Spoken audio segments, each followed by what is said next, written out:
दोस्तों, आज हम श्री कृष्ण के अनमोल वचन सुनेंगे। आस्था, प्रेम, भक्ति और शक्ति के स्वामी कृष्ण हम सभी के आराध्य हैं, तो अंत तक जरूर सुने। मैं ना तो तुम्हारी महंगी भेंट से प्रसन्न होता हूँ, ना दिखावटी दान दलायुता से। अगर मेरे मन को हरना है तो मुझे प्रेम से पुकारो, मैं हाजिर हो जाऊंगा।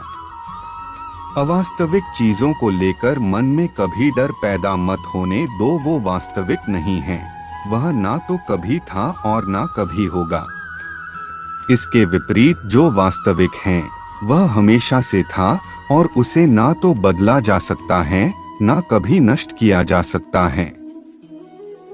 जो मनुष्य किसी अच्छे काम में लगा हुआ होता है, आने वाले समय में उसका अंत कभी बुरा नहीं होता है। मनुष्य अपनी 3 प्रमुख कृतियों द्वारा नरक के द्वार पर पहुंचता है। वे तीनों कृतियां काम, क्रोध और लोभ हैं। मनुष्य का समस्त निर्माण उसके विश्वास के फलस्वरूप होता है। जैसा वह सोचता है उसी के अनुरूप वह बनता है। परिवर्तन इस संसार का नियम है। एक नजर में तुम असीम संपत्ति के मालिक बन सकते हो, दूसरी नजर में तुम दरिद्र बन सकते हो। एक इंसान के रूप में इस धरती पर तुम्हारे कुछ कर्तव्य हैं। अनिवार्य रूप से अपने कर्तव्य को निभाओ। किसी से सच्चा प्रेम होना शुद्धता और दिव्यता का प्रतीक है। जो कुछ भी हुआ है उसमें तेरा कोई योगदान नहीं है, इसलिए तुम्हारी सारी परेशानियां व्यर्थ हैं।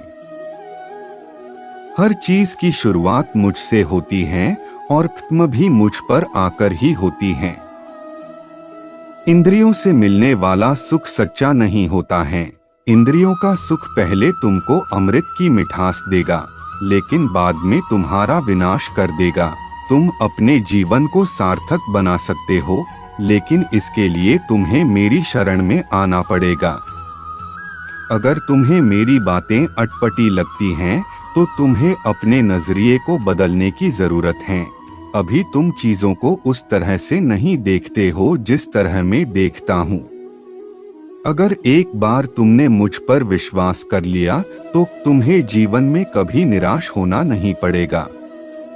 एक बार जो मुझ पर विश्वास करता है उसको मैं कभी छोड़ता नहीं हूँ।